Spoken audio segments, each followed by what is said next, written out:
नमस्कार दोस्तों, जैसा कि हम जानते ही है कि ऑस्कर्स एक बहुत ही फेमस और ऑनरेबल अवार्ड माना जाता है फिल्म इंडस्ट्री के लिए।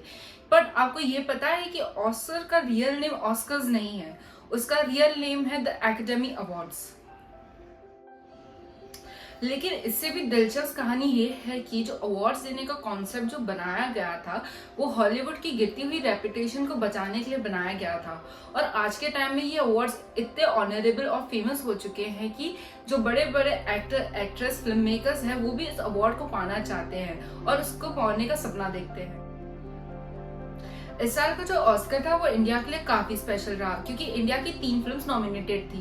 पहली थी RRR नाटू नाटू सॉन्ग के लिए for the best original song, दूसरी थी all the breeds for the best documentary film और तीसरी थी the whispered elephant for the best documentary short film. लेकिन अब आपके मन में एक सवाल आ रहा होगा, कौन है वो लोग जो डिसाइड करते हैं कौन सी फिल्म नॉमिनेटेड होगी और कौन सी नहीं, और कौन है वो लोग जो विनर्स डिसाइड करते हैं? क्या इन अवार्ड्स को लॉबिंग के थ्रू भी जीता जा सकता है और कितने ही अनबायस्ड है ये अवार्ड्स, जानते हैं इस वीडियो में। These are dreams. The Oscars, where Hollywood's brightest stars come to shine at the most watched awards ceremony in the world. RRR and Cello Show are a step closer to Oscar glory. The nominees for Best Documentary Feature Film, All That Breathes. वो Kashmir files nominate हुई है Oscar के लिए। चलिए शुरुआत होती तभी तो अंत तक पहुंचते हैं। This is larger than any of us. साल 1929 में पहला ऑस्कर दिया गया था और इसको देने के लिए एक ऑर्गेनाइजेशन भी बनाई गई, the academy of motion arts and sciences, जिसको आज के टाइम में हम जानते हैं द एकेडमी अवार्ड से। साल 1929 वो ईयर था जहाँ पे एक के बाद एक स्कैंडल्स देखने मिल रहे थे। कहीं पे लोग ड्रग एडिक्ट बन रहे थे तो कहीं पे मर्डर्स हो रहे थे और फिल्म मेकर्स को भी लेबर शॉर्टेज हो रहा था। उनको डर था कि जो फिल्म इंडस्ट्री में काम करने वाले वर्कर्स हैं वो यूनाइटेड ना हो जाए और उनसे ज्यादा सैलरी की डिमांड ना करे। साल 1929 ही वही साल था दोस्तों जहाँ पे ग्रेट डिप्रेशन स्टार्ट हुआ और अमेरिका की जो स्टॉक मार्केट थी वो तेजी से नीचे गिर गई थी और इकोनॉमी भी क्रैश हो गई थी और अनएम्प्लॉयमेंट भी बहुत फेस करने मिल रही थी लोगों को। ऐसे में एक प्रोडक्शन कंपनी सामने आती है MGM करके और वो बोलती है क्यों ना एक ऑर्गेनाइजेशन बनाई जाए जो फिल्म इंडस्ट्री में काम करने वाले लोगों से नेगोशिएट करे और उनके कॉपरेशन के बदले वो उनको अवार्ड्स देगी। MGM कंपनी के ओनर मायर ने कहा था famously, I found that the best way to handle film makers was to hang medals all over them.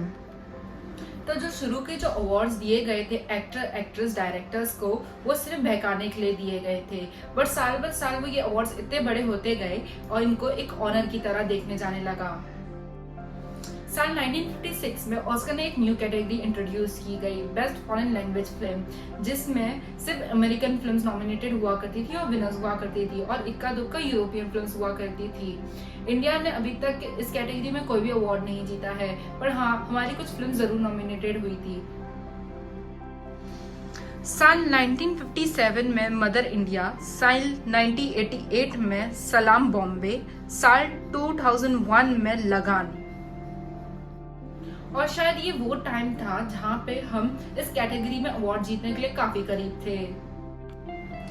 Overall देखा जाए तो ऑस्कर्स के अवार्ड में 24 कैटेगरीज है जिसमें जीता जा सकता है, जैसे कि best picture, best actor actress, best supporting actor and actress, और देखा जाए तो best documentary film, best short documentary film, best live documentary short film. Bollywood के लिए देखा जाए तो 5 सबसे इम्पोर्टेंट कैटेगरीज है, best picture, best director, best actor, best screenplay, best actress. इन 5 को बिग 5 भी कहा जाता है। अगर किसी भी फिल्म को अवार्ड जीतना है तो उसको एक एलिजिबिलिटी क्राइटेरिया पूरी करनी होगी और वो जो एलिजिबिलिटी क्राइटेरिया है कि आपकी फिल्म को किसी भी कमर्शियल थिएटर में 1 वीक के लिए प्रमोट किया जाना चाहिए और वो कमर्शियल थिएटर्स इनमें से एक होने चाहिए। Los Angeles county, the city of New York, the bay area, Chicago city in Illinois, Miami Florida, Atlanta Georgia. ये करना इतना भी मुश्किल नहीं है। अगर कोई भी फिल्म अच्छी खासी हो तो 1 वीक के लिए इनमें से कोई भी एक थिएटर्स में तो चली जाती है। जो शॉर्ट फिल्म्स और डॉक्यूमेंट्री की जो क्राइटेरिया है उसके लिए रिक्वायरमेंट्स अलग है। प्रोड्यूसर्स को फिल्म को सबमिट किया जाना चाहिए उनके द्वारा, और जो बेस्ट फॉरेन लैंग्वेज फिल्म है उसको देश के द्वारा सबमिट किया जाना चाहिए, और हर देश एक ही फिल्म को प्रमोट कर सकता है। द एकेडमी हर साल के एंड में एक रिमाइंडर लिस्ट अनाउंस करती है। इस बार की लिस्ट में 301 फिल्म्स थी। इनमें ये बताया जाता है कि ये जो सारी फिल्म्स है वो एलिजिबिलिटी क्राइटेरिया पार कर चुकी है। इनमें से इंडियन फिल्म्स भी थी, RRR, Kantara, Gangubai, rocketry, last film show और कश्मीर फाइल्स। अब बात करते हैं कि ये जो फिल्म्स थी क्या वो शॉर्टलिस्टेड थी। तो पहले आप इस रिपोर्ट के टाइटल को पढ़ो, reminder list for eligibility criteria for 95th academy awards. इसमें शॉर्ट लिस्ट वर्ड कहीं भी मेंशन नहीं किया गया है 44 पेज की रिपोर्ट में। तो ये जो रिमाइंडर लिस्ट थी 301 फिल्म्स की, उन सब फिल्मों ने एलिजिबिलिटी क्राइटेरिया तो पार कर लिया था एक हफ्ते के लिए फॉरेन थिएटर्स में रिलीज होके, बट इन सारी फिल्मों से सिर्फ 15 शॉर्ट लिस्ट की गई, और उन 15 शॉर्टलिस्ट फिल्म में से भी सिर्फ 5 को ही नॉमिनेटेड किया गया और अनाउंस किया गया।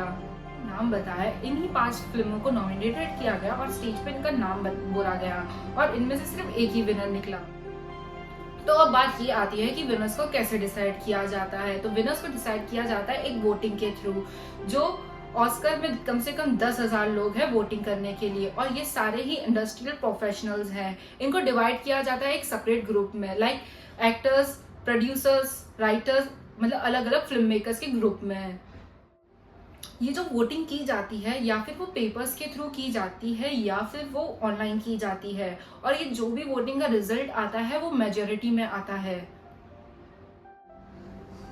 1953 में ऑस्कर्स को टीवी पे ब्रॉडकास्ट किया गया था, ये पहली बार था। 1969 में पहली बार इन्हें इंटरनेशनल ब्रॉडकास्ट किया गया था। अब हम देखते हैं कि इंडियंस की कैसी है हिस्ट्री ऑस्कर्स में।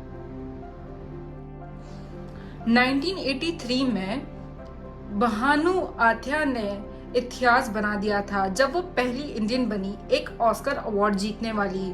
इन्हें अवार्ड जीता था गांधी फिल्म के लिए as a best costume designer. 1992 में 64th एनिवर्सरी अवार्ड होस्ट किया गया था, तो सत्यजीत रे को अवार्ड दिया गया for best odd and honorary award for the life time achievement in film making.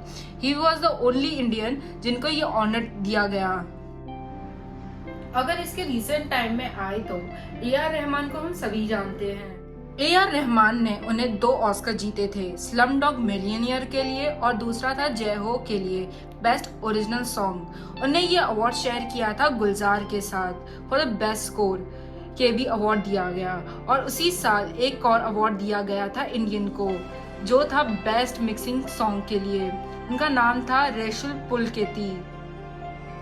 इस साल 2023 में 95th ऑस्कर जब होस्ट किया तो RRR मूवी को ऑस्कर अवार्ड मिला उनके गाने नाटू नाटू के लिए as a best original song. उधर उनकी एक परफॉर्मेंस भी की गई,